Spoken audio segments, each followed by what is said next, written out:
हरे कृष्णा। श्री चैतन्य महाप्रभु इन्होंने हमारे जीवन में केवल एक शास्त्र दिया है, सबसे छोटा और सबसे महान। वो कौन सा शास्त्र है? शिक्षाष्टक। तो शिक्षाष्टक जो है वो हमारे भक्ति के शुरू के स्थिति से लेकर अंतिम जो क्रांतिकारी स्थिति है, अश्लिष्य बा पादरताम, कुचल दो जो चाहे वो करो, ऐसे उच्च स्थिति तक का वर्णन जो है वो केवल इन 8 श्लोकों में किया है। और प्रत्येक जो गंभीर साधक है, जिसको भगवान की भक्ति में गंभीरता है, उस व्यक्ति को इन 8 श्लोकों में चिंतन करना बहुत आवश्यक है, क्योंकि ये हमें बताते हैं कि हमें क्या प्राप्त करना है और कैसे प्राप्त करना है। तो आज हम उसमें से 6वें श्लोक का थोड़ा सा विवेचन करेंगे।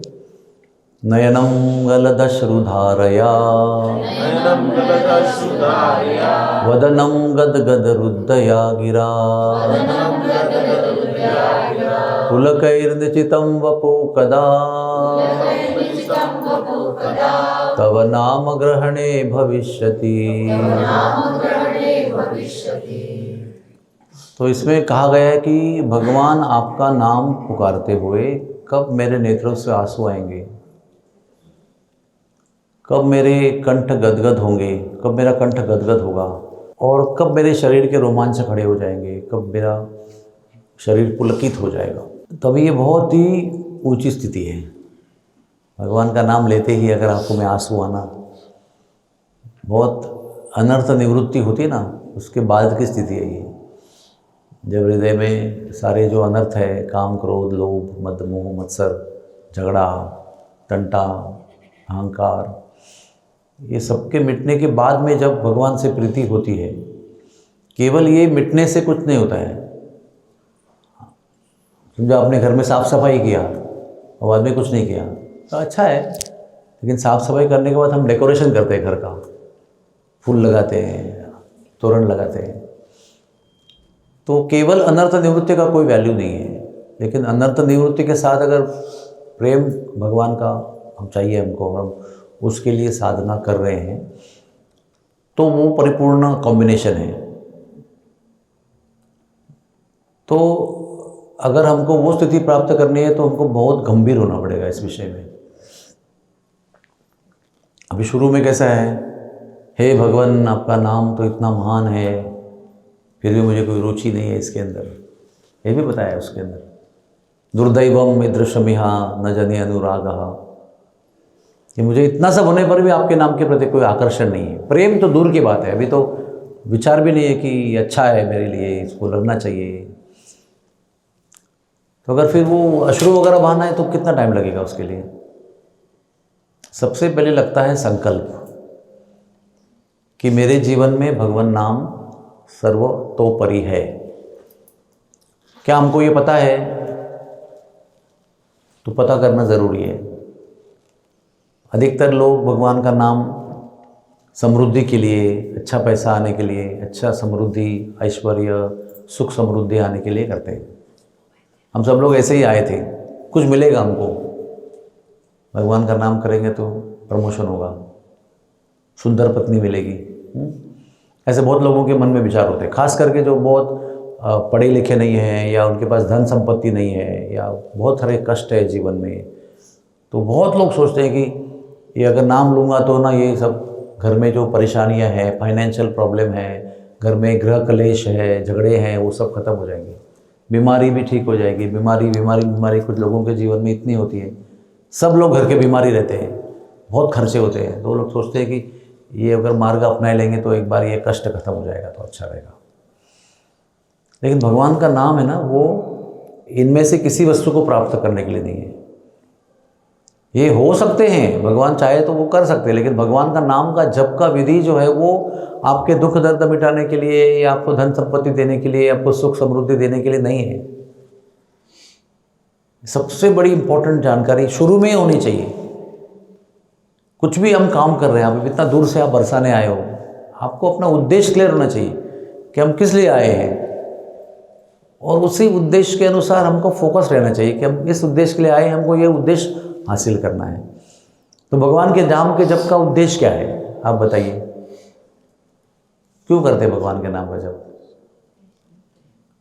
या आप क्यों करते हैं? हो सकता है अलग अलग विचार होंगे किसके। क्या करने के लिए?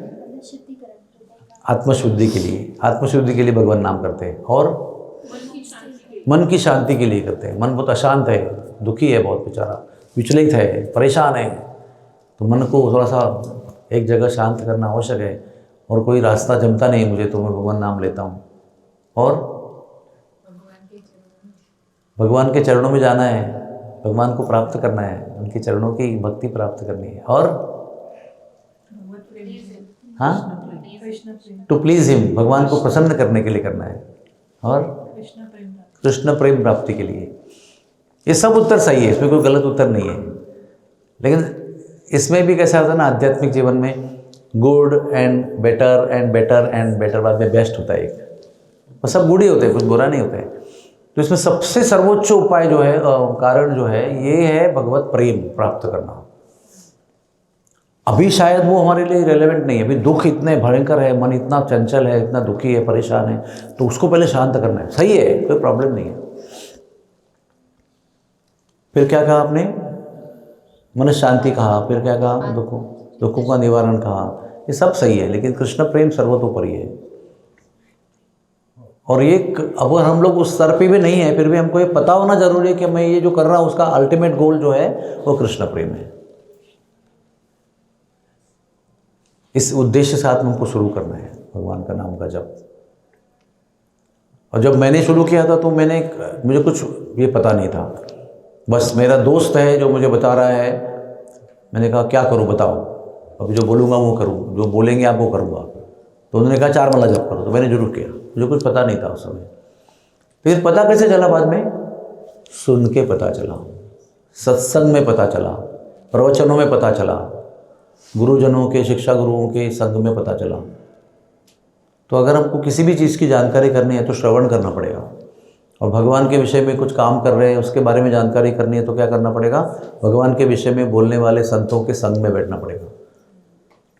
ये जो उद्देश्य है ना भगवान के नाम का जब कृष्ण प्रेम के लिए होता है, ये बार बार अनंत बार लगातार सुनना पड़ता है। क्योंकि मन तो है ना, वो मन तो उससे हमको लाभ ही प्राप्त करेगा कि भाई मुझे पैसा चाहिए, मुझे सुख चाहिए, मुझे अमेरिका जाना है, भगवान कुछ कृपा करो, मैंने इतने भक्तों की सेवा की, कुछ हमको दे दो उसके बदले में। व्यवहारिक स्वरूप जो है ना, ये मन का एक स्थायी भाव है। हर चीज़ में एक्सचेंज है, मैं कुछ करूँगा तो मुझे आपसे कुछ मिलना चाहिए। हर चीज़ को हमको कुछ भेंट चाहिए, कुछ लाभ चाहिए। उसका लाभ हेतु जो है ना वो हर एक के मन में फिट है।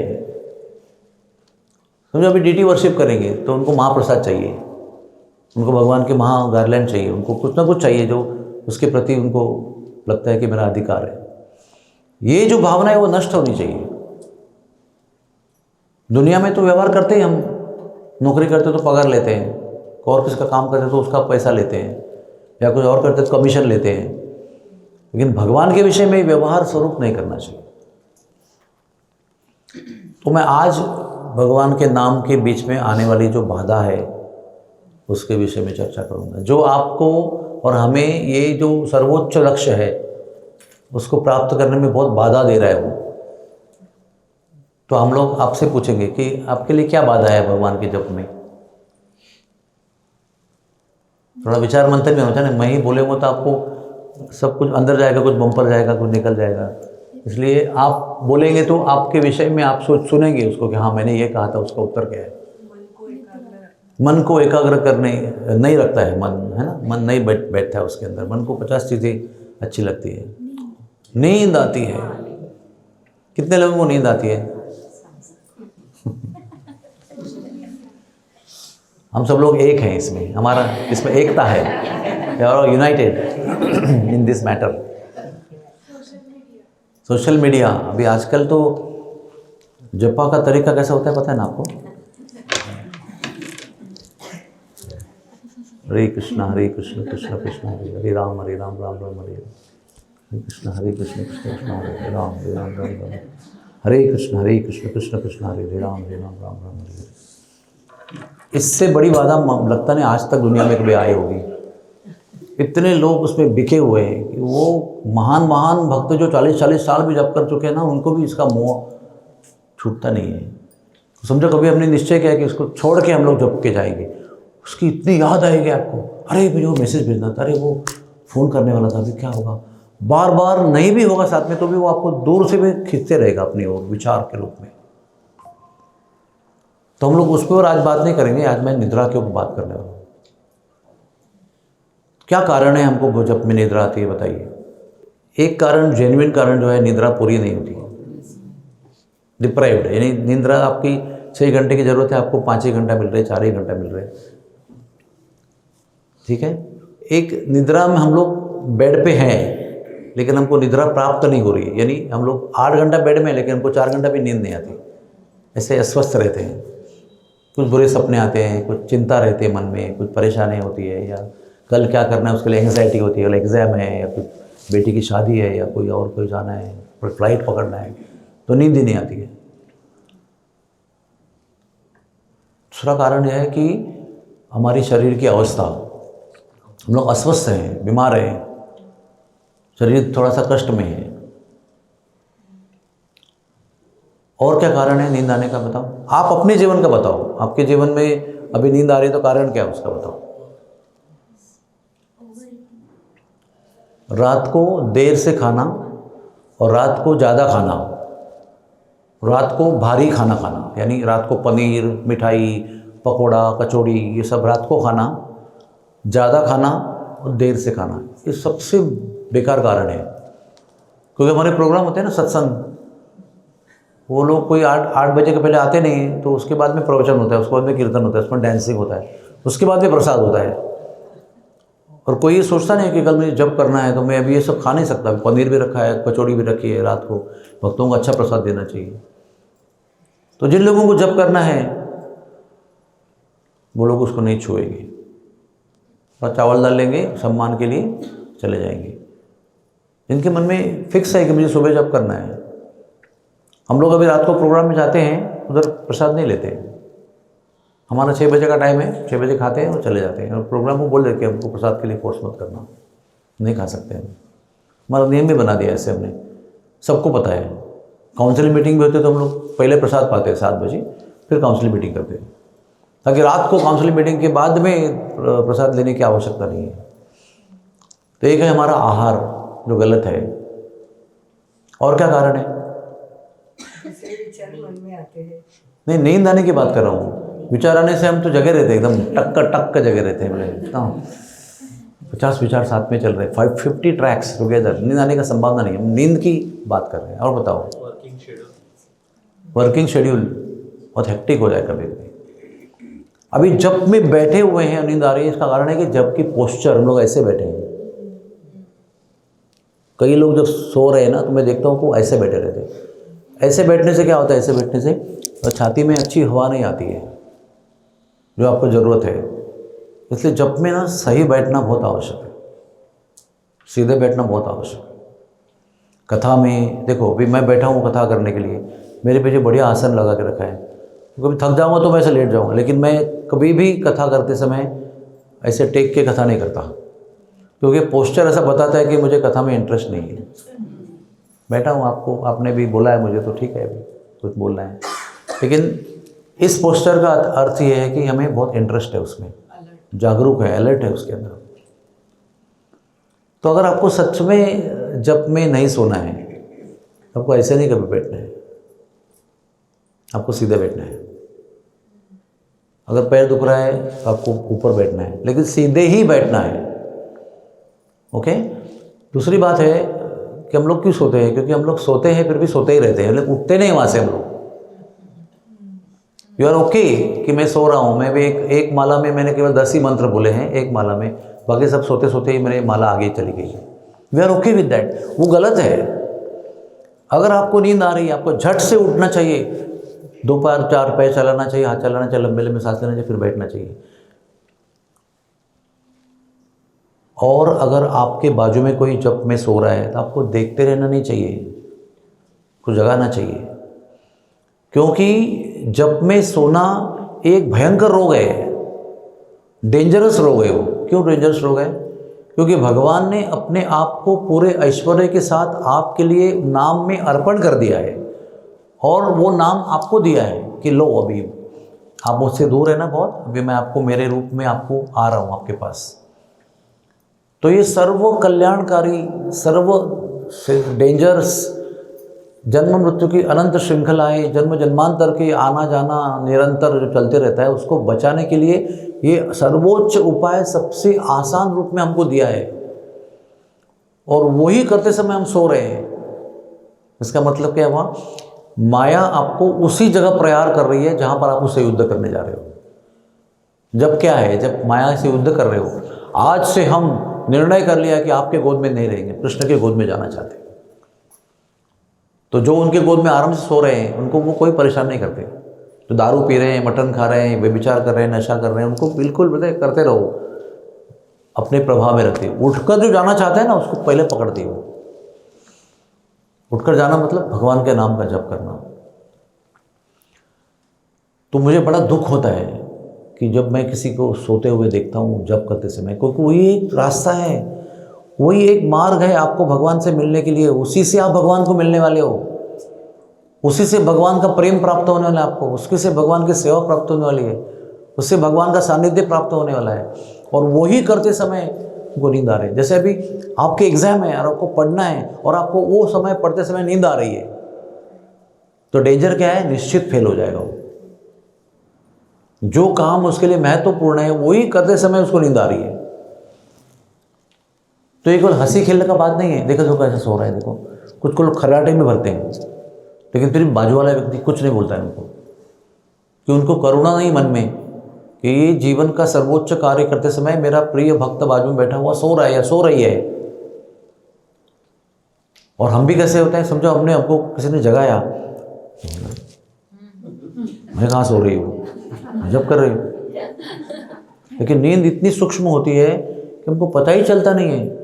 मन में भी जब चलते रहता है नींद में, उसके बाद में बंद हो जाता है। आपको लगता है कि मैं तो मन में भी कर रही थी। तो एक अलग प्रकार का अहंकार है, मैं सो रही हूँ, मैं सो रहा हूँ। आप ऐसा कैसे बोलते हैं? मैं जगा हूँ प्रभु जी, मैं कर रहा हूँ जब। अगर आप सो भी नहीं रहे हो, जग भी रहे हो, फिर भी अगर कोई आपको बता रहा है तो वो आपका कल्याणकारी परोपकार कर रहा है आपके ऊपर।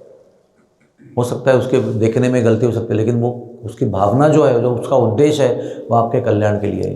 तो कोई आप जग भी रहे हो, जब भी कर रहे हो, अगर वो आपको बोल रहे माता जी आप सो रहे हो, तो आपको बुरा नहीं मानना चाहिए, थैंक यू बोलना चाहिए, प्रणाम करना चाहिए, क्योंकि वो आपको परम कल्याण के लिए जागरूक कर रहे हैं, अवेयर कर रहे हैं आपको।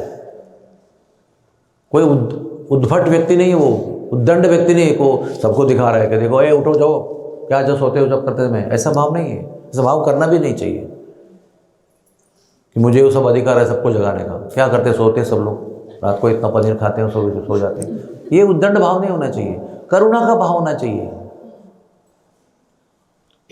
और अगर जप में हमको नींद नहीं आना चाहिए तो एक प्राणायाम भी करते रहना चाहिए, अगर आपको लगता है कि मुश्किल है। इसलिए जप में ना कभी भी कंफर्टेबल पोजीशन में बैठना नहीं चाहिए। एक ज़माना था 92 में, अभी तो इतनी ठंड पड़ती थी, आज तो ठंड पड़ती नहीं है बिल्कुल। लोग ना रजाई ओढ़कर जब में बैठते थे, इतना ठंड होती थी मंदिर में, वृंदावन में जब मैं था। तो वो जैसे रजाई ओढ़ते थे ना, इतना वार्म लगता था ना, रजाई के अंदर आराम से सो जाते थे। तो अभी रजाई की जरूरत भी है, लेकिन नींद भी आ रही है। तो क्या करना चाहिए जब में? थोड़ा सा अनकंफर्टेबल, असुविधा वाला पोस्चर होना चाहिए। जब आप टेक के जब करेंगे ना, या टेक के कथा सुनेंगे, 100% आपको निद्रा आने वाली है, कोई संदेह नहीं। मुझे आएगी, आपको आएगी, सबको आएगी, 50 साल जब करने वाले व्यक्ति को भी आएगी। ये पोस्चर जो है ना, अभी मैं बैठा हूँ, ये सूटेबल है ही नहीं जब के लिए या सुनने के लिए। तो प्रश्न ये है कि आपको जब में नींद आ रही है तो आप दुखी हैं कि ओके हैं? ओके है तो आपका ना एक नींद पूरी होने के बाद भी जल्दी भोजन करके, जल्दी सो के, जल्दी उठ के, आपको पेट में अन्न नहीं है, आपका स्वास्थ्य ठीक है, सब कुछ अच्छा है, फिर भी आपको आदत के अनुसार नींद आएगी। बच्चों को कैसे, वो जो लोरी का ट्यून आएगा ना तो तुरंत नींद आने लगती। कोई कोई लोग रात को पढ़ते हैं क्योंकि उनको पढ़ने के बाद में अच्छी नींद आती है। कोई लोग रात में गर्म पानी से स्नान करते हैं ताकि गहरी नींद आती है। नींद बहुत आवश्यक है। नींद को क्या कहते हैं, टाल के या कम नींद सो के आप ये उम्मीद नहीं कर सकते कि मेरा जप अच्छा होगा। हम लोग सब लोग शरीर से बंधे हुए हैं। शरीर का बंधन सबको है। उसके बाद में शरीर के बुढ़ापे का बंधन भी है। आपको जोड़े दुख रही है, आपको पीठ दुख रहा है, आपका बीपी बढ़ा हुआ है, आपको परेशानी है, धड़कन बढ़ रही है हार्ट की, शुगर बढ़ी हुई है, थकान हो रही है, तो शरीर को निगलेक्ट करके हम अच्छा जप करने की उम्मीद नहीं कर सकते हैं। शरीर का ख्याल करना ज़रूरी है। कुछ लोग कहते हैं कि जप करने के लिए बेस्ट पोजीशन क्या है, बेस्ट पोस्चर क्या है। जिसमें जप अच्छा हो वही सबसे बेस्ट पोस्चर है। अगर आपको शीर्षासन में जप अच्छा होता है तो शीर्षासन करके जप करो, इतना तक कहा गया है। कोई हार्ड एंड फास्ट रूल नहीं है कि ऊपर नहीं बैठ सकते, नीचे ही बैठना है। हाँ, योगी लोग ऐसे नीचे बैठते हैं पद्मासन डाल के, अगर कर सकते हो तो ठीक है, लेकिन 70 साल की उम्र में कैसे डालेगा पद्मासन? इतना जोड़ों में आर्थराइटिस का दर्द है उसको। तो शरीर को निगलेक्ट करके या शरीर को अत्याचार करके शरीर की ज़रूरत के अगेंस्ट जाकर हम लोग ये आशा नहीं कर सकते कि हमारा जप अच्छा होगा। जैसे समुद्र में हो और बोट में बैठे हो तो बोट के ही अनुकूल आपको चलना है, और उसके बाद में हवा जहाँ चल रही है वैसे आपको चलना है। आप अपना दादागिरी नहीं कर सकते हैं, आप किसी पर निर्भर हो। तो वैसे हम शरीर में हैं तो हमको शरीर के साथ चलना है, लेकिन आपको प्रयत्नपूर्वक वो पोस्चर ढूंढना है जो आपको जप में जगह रखने के लिए, एकाग्र होने के लिए मदद करेगा। मुझे ज़्यादा डर लगता है किससे मन में, अबे आज आप थके हो इसलिए सो रहे हो, लेकिन थकने की और जो स्थिति है वो अकल नहीं होगी, लेकिन सोने की आदत तो लग जाएगी। कुछ लोग ऐसे हैं, बहुत सीनियर डिवोटीज हैं, जप में आते हैं, बैठते हैं, मंगला करते हैं, जप में बैठते हैं, 2 माला होने के बाद में जो सोते हैं वो 16वीं माला में उठते हैं। कितने लोगों को मैंने देखा है, मैंने जाके चर्चा भी की है, प्रभु महाराज प्लीज़ क्या आपको तकलीफ़ है, आपको कुछ सोने की बीमारी है? तो मैंने कई भक्तों के सोने की बीमारी को ठीक किया है। स्लीप टेस्ट करवा के उसका पूरा जांच करवा के वो मशीन दिलाया है, और अभी वो टकाटक जगह में जगह देते हैं, क्योंकि उनको पता नहीं है कि मेरी समस्या क्या है। तो जप में सोते हुए किसी को या कथा में सोते हुए किसी को देखकर क्रोध नहीं आना चाहिए, करुणा आनी चाहिए कि इनको मदद करना ज़रूरी है, इनको ट्रेन करना ज़रूरी है, इनको हेल्प करना ज़रूरी है। इनको कोई सोने की बीमारी हो सकते हैं। 84 प्रकार की स्लीप की डिसऑर्डर है, पता है आपको? 84 टाइप्स ऑफ स्लीप डिसऑर्डर, जिसमें आपको दिन भर नींद आती रहती है। आप खाना कुछ भी करो, कुछ लोग खाना बनाते हैं तो सो जाते हैं, कभी कभी फायर में गिर जाते हैं। ये बीमारी है, इसमें कोई हंसने की बात नहीं है, कोई जोक नहीं है, ये सीरियस मामला है। वैसे ही जप में सोना ये सीरियस मामला है बहुत, और कितना सीरियसली हम लेते हैं उसको। अगर आपको समझो आदत है सोने की, कोई बीमारी है आपको, तो आपको बताना चाहिए साइड वाले को, मुझे जगाना ज़रा, मैं बार बार मैं सो जाती हूँ, 2 मिनट में आप मुझे जगाना प्लीज़। हाँ, भगवान को बता रहा है कि मुझे आपका जप करना है, मुझे सोने की बीमारी है, मुझे आपको मदद करना चाहिए, प्लीज़ हेल्प मी। कितने लोग करते हैं ऐसे? अभी 5 लोग यहाँ पर बैठे थे, 3 लोग सो रहे हैं, फिर भी कोई देख नहीं रहे उनको, कोई सो रहे हैं बेचारे। उनका इतना बहुमूल्य ब्रह्म मुहूर्त का समय जो है वो वेस्ट जा रहा है। वो ब्रह्म मुहूर्त का समय अभी कल आएगा, अभी आज का जा रहा है, उसमें जप करने के लिए उठ के बैठे हैं लेकिन सो रहे हैं। तो आपको सबको दर्द होना चाहिए, प्लीज़ वेक अप, उठ के चलो, जरा 4-5 कदम चलो और जप करो, क्योंकि इतनी महत्वपूर्ण गतिविधि है। तो अगर हम इस लेवल पे स्ट्रगल कर रहे हैं तो किधर आंखों में आंसू आएंगे हमारे? कब आएंगे वो रियल प्रश्न होगा, कब आएंगे आंसू? नयनम गलदश्रुधाराया, कब आएंगे? ये प्रश्न ही रहेगा, जिंदगी भर गूंजता रहेगा प्रश्न ही। लेकिन वो प्रश्न के उत्तर के लिए हमको कुछ स्ट्रैटेजी बनानी पड़ेगी, कुछ प्लान करना पड़ेगा। इसलिए मैं सभी भक्तों को विनती करता हूँ कि भक्तों के बीच में आके जप कीजिए। अगर आप कहीं दूर हो तो आजकल हम लोग जूम पे जप करते हैं, जूम ऑनलाइन आते हैं, वहाँ पर जप करते हैं। दूसरों को अटेंटिवली पुकारते हुए जप करते समय देखकर हमको प्रेरणा मिलती है। अकेले रूम में जप करो, इधर आके जप करो, जमीन आसमान का अंतर है। इतने भक्त लोग यहाँ अपनी सुबह उठकर तैयार होकर तिलक लगाकर भगवान के सामने बैठकर भगवान को पुकारने का प्रयास कर रहे हैं। कितनी प्रेरणादायक स्थिति है। और उसमें समझो कुछ लोग सो रहे हैं, तो कितनी डिस्करेजिंग सिचुएशन है वो। तो इसलिए ज़्यादा कंफर्टेबल पोजीशन में मत बैठना, दूसरे व्यक्ति को बोलकर बैठना। नींद आना ये कोई बड़ी भयंकर चीज़ नहीं है, नींद आने के बाद में हम क्या करते हैं वो विचारनीय चीज़ है। नींद आ रही है, हम सो ही जा रहे हैं, तो वो डेंजरस चीज़ है। नींद आ रही है, आप कुछ उसके लिए प्रयास नहीं कर रहे हैं, कुछ स्ट्रैटेजी नहीं कर रहे हैं, कुछ उसके लिए प्रयत्न नहीं कर रहे हैं, वो ज़्यादा डेंजरस है।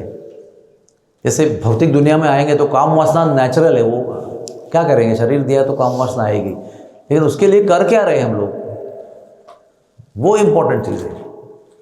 Problem is not surprising, problem के लिए सोल्यूशन क्या कर रहे हैं हम लोग या कर नहीं रहे, वो डेंजरस चीज़ है। तो कुछ गाइडलाइंस आपको मैं बताना चाहता हूँ कि रात को देर से मत खाना, रात को हल्का खाना खाना, और मेरे वैद्य जो है मुझे बताते हैं कि आधा ही स्टमक खाना रात को, पूरा लाद के मत खाना। वो एक खाने का भी एक वेग होता है, एक बार कुछ दिखा अच्छा तो हम लोग खाते ही जाते हैं उसको, कि रात के समय पर आधा पेट खाना, पाव पेट पानी और ऊपर हवा जो भी है। और भोजन के बाद 2 घंटे तक आपको समय होना चाहिए। तुरंत सोएंगे तो निद्रा आपकी नहीं होगी, क्योंकि निद्रा में भी आपका शरीर काम कर रहा है, उसको हजम करने का है, पचन करने का है, तो it is still working. Body को रेस्ट नहीं है अभी भी। रेस्ट कब शुरू होती है, जब खाना हजम होकर नीचे जाता है, फिर बॉडी को रेस्ट मिलना शुरू होता है। इसलिए हम 6 बजे क्यों खाते हैं या लेटेस्ट 7 बजे क्यों खाते हैं, क्योंकि 9 बजे सोने का समय है, तो 2 घंटा समय मिलता है, हम जगे रहते हैं, लेटते नहीं उस समय, कुछ पढ़ते हैं, कुछ चलते हैं, कुछ बातें करते हैं, कुछ फ़ोन करते हैं, जो भी कुछ काम करना करते हैं। तो फिर पेट से जब उतरता है खाना आगे, तो हमारी नींद जो है वो गहरी हो जाती है। जितनी गहरी नींद होती है उतना आप जल्दी फ्रेश होते हैं। शरीर का भी एक साइंस है, उसका भी एक रेस्ट का एक सिस्टम है। जो 9 बजे शरीर में सोने के बाद शरीर क्या करता है, 11 बजे क्या करता है, उसका एक पूरा प्रोग्राम है शरीर का। अब देर से सोएंगे तो उतना प्रोग्राम कैंसिल हो जाता है, फिर भगदड़ मचती है कि सारा काम उतने ही घंटे में करना है, और वो भी समय के बाद लेट टाइम पे करना है। जैसे 11 बजे शरीर लीवर को साफ करता है फॉर एग्जाम्पल, वैसे शरीर का एक टाइम है। 9 से 12 आप सोते हो ना, तो 1 घंटे के लिए आपको 2 घंटे की नींद प्राप्त होती है। क्वालिटी 2 घंटे की नींद 1 घंटे में प्राप्त होती है। 9 से 12 में सोएंगे तो बहुत लोगों को ये पता ही नहीं है। लोगों को देर से कुछ बातें व्हाट्सएप यूट्यूब करने की आदत है, नींद नहीं आती, नींद देखते रहते फिर 11 बजे सोते हैं। 12 बजे से 3 बजे आप सोते हैं जब रात को, तो आपको 1 घंटे के लिए 1 घंटा नींद मिलती है, और 3 बजे के बाद आप जब सोते हो तो आपको 1 घंटे के लिए आधा घंटा नींद मिलती है। तो आपको लगता होगा मैं 1 बजे सोऊंगा और 9 बजे उठूंगा, आप कभी फ्रेश नहीं उठेंगे।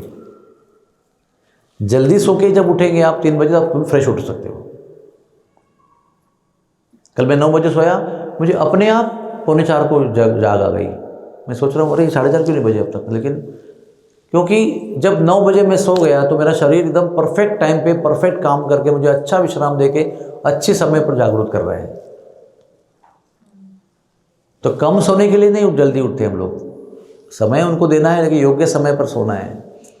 भोजन के लिए भी शरीर को ज़्यादा कष्ट देना नहीं है। सोने के समय भोजन कर रहे हैं तो फिर सोएंगे कभी, पचन कभी करेंगे उसका, और क्या खाना है ये भी आपको सोचना है, दिन में भी और रात में भी।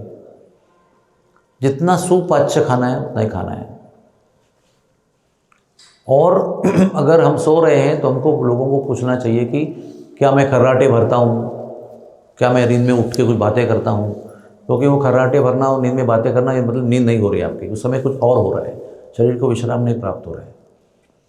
लेकिन जो अकेले होते हैं, ब्रह्मचारी सन्यासी होते हैं, उनके साथ में कोई सोने के लिए नहीं होता है, तो उनको सालों साल सोने की बीमारी होती है, लेकिन कोई बताने वाला नहीं होता है। कभी कभी ट्रेन में कोई 2 ब्रह्मचारी साथ में ट्रैवल कर रहे हैं तो देखता है कि अरे ये तो इतने ज़ोर से खर्राटे भर रहा है। एक युद्ध है वो नहीं शरीर के साथ सोने के लिए, और युद्ध में आदमी सो नहीं सकता है ना। तो ऐसे कई लोगों को मैंने पिकअप करके उनको इलाज करके उनका नींद ठीक करवाया है। मुझे बार बार वो धन्यवाद देते हैं कि प्रभु जी आपने बोला, अच्छा किया। कुछ लोग बोलने के बाद भी मानते नहीं है, 3-3 साल तक टेस्ट नहीं करते, 3 साल के बाद भी धन्यवाद देते हैं, अरे मैंने 3 साल पहले क्यों टेस्ट नहीं किया। और एक रोज़ भगवान के नाम का जप करने के पहले रोज़ एक प्रार्थना कीजिए आप, हे राधा रानी, हे कृष्ण, मुझे आपके नाम को पुकारना है, मैं चाहता हूँ कि आपका नाम पुकारूँ, मुझे ध्यान से आपका नाम पुकारना है, प्रार्थना के साथ पुकारना है। आप मुझे मदद कीजिए, आप मुझ पर कृपा कीजिए कि आपका नाम मैं ऐसे ग्रहण करूँ जैसे प्यासा व्यक्ति पानी ग्रहण करता है, भूखा व्यक्ति अन्न ग्रहण करता है, दुखी व्यक्ति दुख निवारण के लिए प्रार्थना करता है। हम लोग नहीं करते, हम सीधा आके जप में बैठ जाते हैं। जप करने के लिए एक भूमिका तैयार करना जरूरी है। जैसे अभी ये जो वस्त्र पहना है ना, ये कथा की एक भूमिका है। कथा के लिए एक भूमिका तैयार करके फिर कथा होती है ना। कथा ऐसे नहीं होती खड़े खड़े, या हो सकती है, इम्पॉसिबल, लेकिन वो परिणाम कम होगा उसका।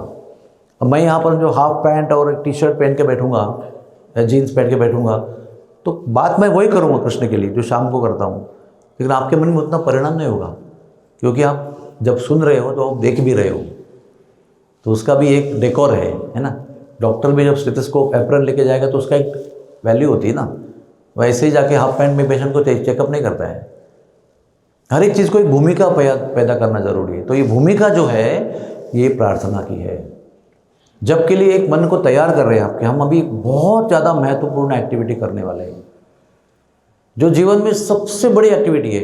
परिवार को पालना, धन कमाना, शरीर को संभालना, इतने सबसे कार्य, बड़े बड़े कार्य हम करते हैं, लेकिन इससे सबसे सर्वोच्च स्थान पर जो है वो जप है। वो भी हम करने जा रहे हैं। उसके लिए प्रार्थना करनी है, फिर जप शुरू करना है। फिर हर एक माला के बाद में हमको देखना है कि इसमें जगह था कि सो गया था कि डुलकी दे रहा था कि झपकी दे रहा था। तो फिर आपको थोड़ा सा प्रार्थना करना है कि भगवान पिछला जप अच्छा नहीं हुआ, अगली माला में अच्छी करना चाहता हूँ। तो हम लोग बोलते हैं जय श्री कृष्ण चैतन्य प्रभु नित्यानंद श्री अद्वैत गदाधर श्रीवासदि गौर भक्त वृंद। ये पंचतत्व मंत्र जो है ये निरपराध, यानी उसका अपराध नहीं होते। अपराध जो पिछले जप में एक माला में किए थे वो खत्म हो जाते हैं। ऐसे करेंगे ना तो हमारा 16 माला है तो केवल एक नंबर है। वो नंबर को क्या वैल्यू है, कहीं पर टिक नहीं रहा है नंबर, वो किसी को जाके इम्प्रेस नहीं कर रहा है। वो हमको 16 माला करना नहीं है, हमको 16 माला जपना है। हमको 16 माला जपना नहीं है, हमको 16 माला पुकारना है भगवान को।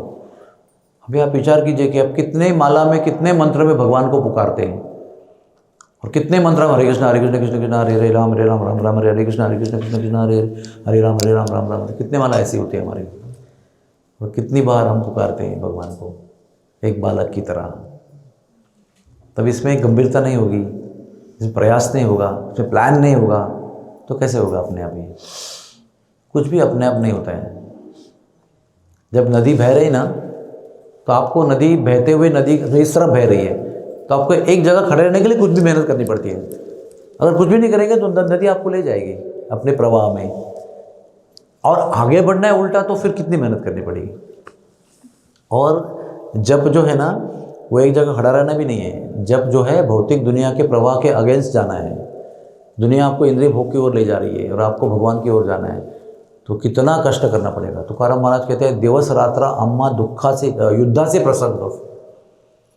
दिन रात हम युद्ध में रहते हैं, जबकि समय मन और शरीर के साथ, माया के साथ युद्ध करते हैं। दिन में भी प्रकृति के साथ जितने भी घटनाएं घट रही है उसका युद्ध कर रहे हैं। प्रयास क्या कर रहे हैं उसमें? युद्ध क्यों कर रहे हैं? भगवान पर अपना मन टिकाने के लिए कर रहे हैं। भगवान पर मन टिक जाए अपना। तो इतनी चीज़ें दुनिया में वो परावृत्त कर रहे हैं हमको भगवान के ध्यान से। तो हम लोग प्रयत्नपूर्वक कोशिश कर रहे हैं कि हमारा ध्यान भगवान में रहे। काम करते समय, सोते समय, खाना बनाते समय, कुछ करते समय, जाते आते, बस में, ट्रेन में, फ्लाइट में, हम भगवान के चिंतन में रहे, ये हमारा प्रयास है। लेकिन वो अपने आप इसमें कुछ नहीं होता है। आज आपका ट्रेन, समझो यात्रा है ट्रेन की, आज आपको समझो जाना है बम्बई वापस, तो 16 घंटे मिलेंगे ना आपको, उसमें तो कुछ काम नहीं है। तुमको प्लान करना चाहिए कि मैं भी इसमें कितना जब करूँगा। बचा हुआ जब तो करना ही है, लेकिन उसके बाद में टाइम फ्री है तो हम सोचेंगे कि मुझे इतने घंटे फ्री मिलते हैं तो मैं इतने घंटे में इतना जब एक्स्ट्रा करूँगा ध्यान से। उसमें कुछ भी काम नहीं है आपको, खाली सफ़र करना है। तो मैं कितनी समय पढ़ूंगा भगवान के विषय में, और या कितना समय मैं कथा सुनूंगा जो भी बाकी था मेरा सुनने का, यूट्यूब में गुरुजी का लास्ट संडे में गया नहीं मंदिर में, वो मैं सुनना चाहता हूँ। आप अगर ऐसी योजना नहीं बनाएंगे, आपके 16 घंटे 18 घंटे 20 घंटे ऐसे ही चले जाएंगे, कुछ नहीं करना पड़ेगा आपको, वेस्ट है वो पूरा। फ्लाइट पे जाना है आपको, बीच में आपको 2 घंटे रुकना है किसी एयरपोर्ट पर और एक फ्लाइट पकड़ना है, फिर कोलकाता जाना है, तो आपको प्लान करना है कि मेरे इतने घंटे जो है, मैं अभी सब कुछ मेरा हो गया है, खाना पीना सब कुछ हो गया है, तो सबसे बेस्ट हम लोग क्या करते हैं, सो जाते हैं जाके, फ्लाइट में बैठ के आँख बंद करके पट्टी लगा के सो जाते हैं। तो उसमें भी अगर आपको भगवान के सानिध्य में रहना है तो आपको कुछ योजना पहले से बनानी पड़ेगी। कौन सी किताब पढ़ना है वो आपके बैग में होनी चाहिए, कौन सी कथा सुननी है वो आपके रिकॉर्डर में रेडी होनी चाहिए, और ढूंढते नहीं बैठना, तुरंत टक करेंगे तो ऑन होना चाहिए। इसी को भक्ति का जीवन कहते हैं, उसमें पूरी योजना है हर चीज़ में। उसी प्रकार से जप में 9 समय के लिए भी योजना होनी चाहिए, नहीं तो सोना एक स्वाभाविक रिएक्शन है उसका। शरीर ऐसा बोलता है कि शरीर की हालचाल जब बंद हो जाती है तो सिग्नल मिलता है कि सो जाओ। जोड़ें चलती है ना तो सिग्नल मिलता है कि जगह रहो, कुछ का काम चल रहा है। ये जॉइंट्स जब एक्टिव होते हैं ना तो सिग्नल जाता है ब्रेन को कि बी अवेक। लेकिन जैसे अभी बैठ गए समझो, ऐसे हाथ भी नहीं हिल रहा है, पैर भी नहीं हिल रहा है, कुछ भी उंगलियां भी नहीं हिल रही है, तो नींद आना एकदम पहली प्रक्रिया है। उसको रोकना है तो आपको प्रयास करना ही पड़ेगा। मुझे आपको अभी इसी आज के ये छोटी सभा में इतना ही कहना है, जप को और जप की प्रक्रिया को गंभीरता से लो। यही आपको सेवा दिलाएगा, यही आपको अनर्थों से निवृत्त करेगा, यही आपको भगवान से मिलाएगा। इससे कोई अन्य अभिलाषा मत रखो, ये करेंगे तो पैसा मिलेगा, पगार बढ़ेगा, नहीं पुत्र हुआ तो पुत्र हो जाएगा, शादी नहीं हो रही तो बेटी की शादी हो जाएगी। ऐसे फालतू चीज़ों को जप में जोड़ना ही नहीं है आप कभी, ये उसका पर्पज़ ही नहीं है। और वो जब अच्छी तरह से करने के लिए क्या क्या मेरे में बाधा है उस पर विचार कीजिए, चिंतन कीजिए कि ये मेरी समस्या है, जब में मुझे ये सदैव डिफ़िकल्टी देती है।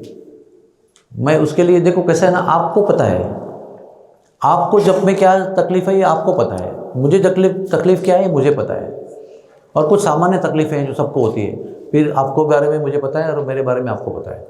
लेकिन कुछ विशिष्ट चीज़ें हैं जो आपको पता है, उस पर आपको काम करना है, उसको कंटिन्यू नहीं करना है।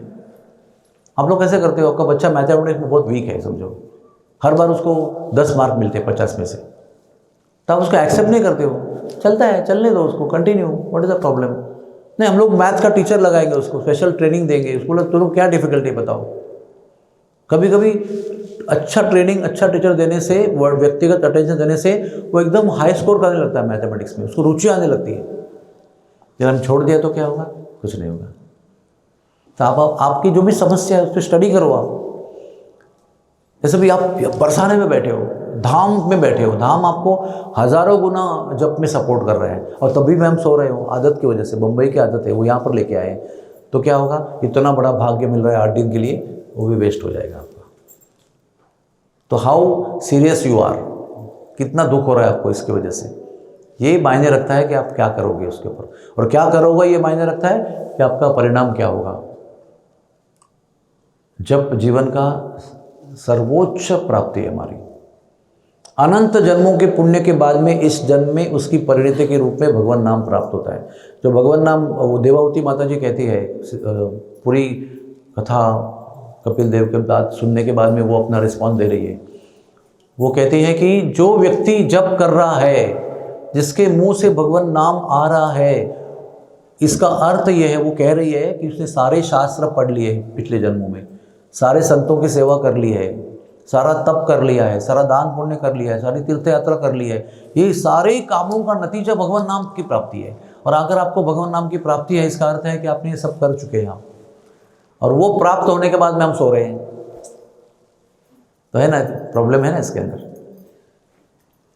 और लास्ट सुनो, रूप गोस्वामी क्या बताते हैं कि क्यों मुझे आपने 2 ही आंखें दी, भगवान को देखने के लिए। गोपियाँ ब्रह्मा जी को कोस रही हैं कि ये इतना स्वरूप भगवान का सुंदर है, तो 2 आंखें बहुत कम है उसके लिए, आपको कोटि कोटि आंखें देनी चाहिए मुझे, ताकि मैं उनके रूप को समा सकूं उसके अंदर। ये 2 आंखों से क्या बनेगा मेरा काम।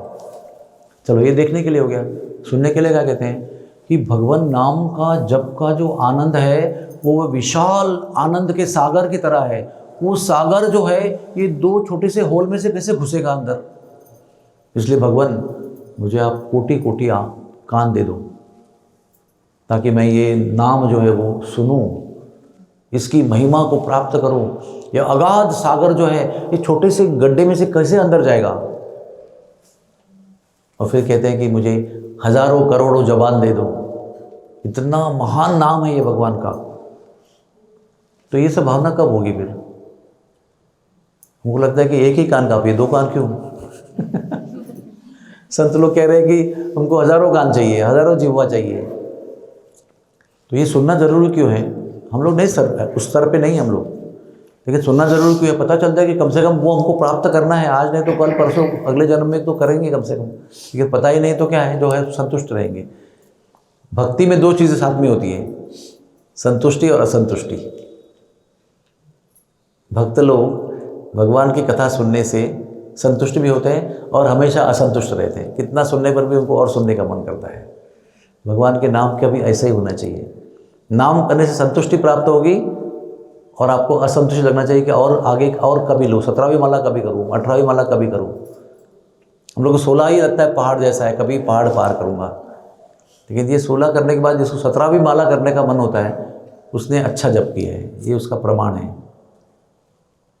You feel like doing extra round, मतलब अपनी 16 माला अच्छी तरह से किया है।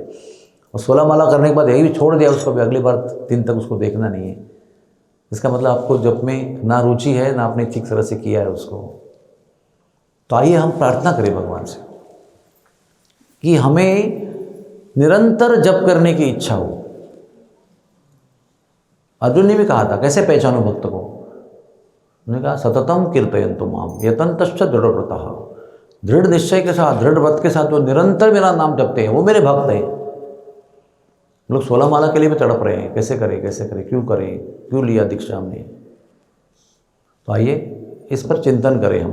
हाँ, धाम का आपको सहारा है, धाम में बैठे हैं, धाम आपको सहारा दे रहा है, भक्तों का संग है, सेवा मिल रही है, बहुत सारे भक्ति के तत्व एक साथ हम लोग अमल में ला रहे हैं। तो इसमें तो कम से कम जब अच्छा ही होना चाहिए ना। फिर बम्बई जाके करना है, फिर दिल्ली जाके करना है, लेकिन ये धाम का आश्रय में जब करने को मिला तो कितना सतर्क होकर हमको पुकारना है भगवान को, क्योंकि यहाँ लोकल कॉल है, भगवान यहीं विराजमान है, आपके इर्द गिर्द ही है, तुरंत सुन रहे हैं।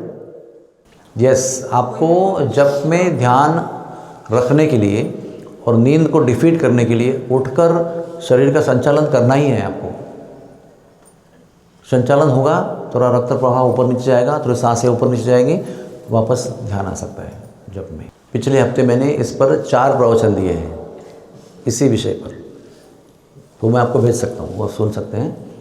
वो बच्चा है ना, छोटा बच्चा होगा ना, वो जब उसको रोड पे आप लेके चलते हो ना, तो वो अचानक आपका हाथ छोड़ के रोड के बीच में जाता है, तो क्या करते हो? भाग के उसको वापस लाते हो, क्योंकि वो खतरा है। वैसे हमारा मन है, उद्दंड बालक जैसा है, आपका ध्यान हट गया तो तुरंत भागता है कहीं और, तो उसको खींच के लाना पड़ता है। और यही प्रयास जो हमारा है वो भगवान को इम्प्रेस करता है। मन भागना कोई आश्चर्य की बात नहीं है, मन भागने के बाद हम करते क्या है वो आश्चर्य की बात है।